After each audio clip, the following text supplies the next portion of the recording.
Hey guys, welcome back with me again in this channel. On today's tutorial, I'm going to show you how you can fix the Zoom virtual background options are no longer showing in Zoom app. So if you are wondering where is the virtual background options in the Zoom app, you can just follow my steps here. So there are some changes made on the Zoom app because the Zoom app now has changed its name into Zoom Workplace. And so there are also some changes on the apps, including the virtual background feature.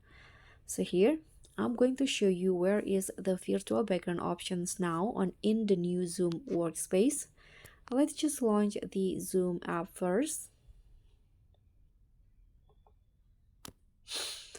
Okay, here I've already opened the Zoom applications, and now let's just start a new meeting to show you the newest virtual background options.